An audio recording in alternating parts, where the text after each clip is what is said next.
बिस्मिल्लाह अर्रहमान अर्रहीम। अस्सलामु अलैकुम नाजरीन। मशरिक़ वस्ता एक बार फिर ख़तरनाक मोड़ पर पहुंच चुका है।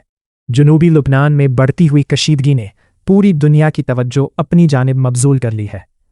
इसराइली फ़ौज के सरबराह ने हिज़्बुल्लाह के ख़िलाफ़ एक फ़ैसला कुन कार्रवाई की है का इंदिया दिया है, जिसके बाद ख़ित्ते में एक नई और बड़ी जंग के ख़दशात बढ़ गए हैं। सवाल यह है कि आखिर ऐसा क्या हो रहा है जिसने हालात को इस नहज तक पहुंचा दिया।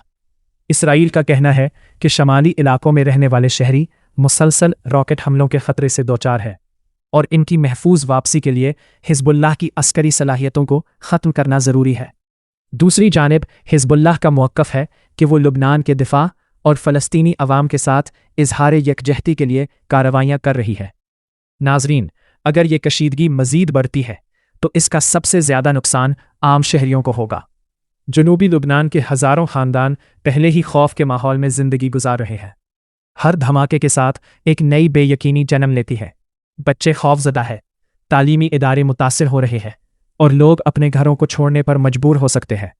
माहिरीन का ख्याल है कि अगर बड़े पैमाने पर फ़ौजी कार्रवाई शुरू हुई तो सिर्फ लुबनान ही नहीं बल्कि पूरा मशरिक़ वस्ता इसके असरात से महफूज नहीं रहेगा। इस तनाज़े में दीगर इलाकाई ताकतों के शामिल होने का ख़तरा भी मौजूद है, जिससे सूरत हाल मज़ीद पेचीदा हो सकती है। तारीख़ ये भी बताती है कि जंगें वक्ती कामयाबियाँ तो दिला सकती है मगर मुस्तकिल अमन नहीं। गुज़श्ता कई दहाइयों में इस खित्ते ने मुतादिद जंगें देखी हैं, लेकिन आज भी मसाइल अपनी जगह मौजूद है।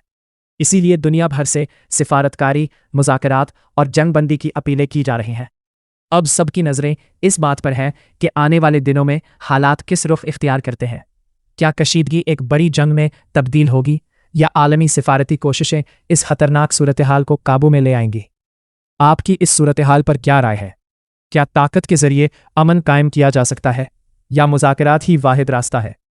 अपनी राय हमें कमेंट सेक्शन में ज़रूर बताएं। अगर आप दुनिया भर की अहम, मुस्तनद और बरवक्त ख़बरें उर्दू में देखना चाहते हैं तो हमारे चैनल को सब्सक्राइब करें, वीडियो को लाइक करें और बेल आइकॉन ज़रूर दबाएं ताकि हर नई अपडेट सबसे पहले आप तक पहुंच सके। अल्लाह हाफ़िज़। אני מציע לכם, עשיתי כאן עבודה ענקית, ובעצם מה שעשינו זה לקחנו את הציר האיראני והתחלנו לרסק אותו. תקפנו באיראן עצמה, דבר שאף אחד לא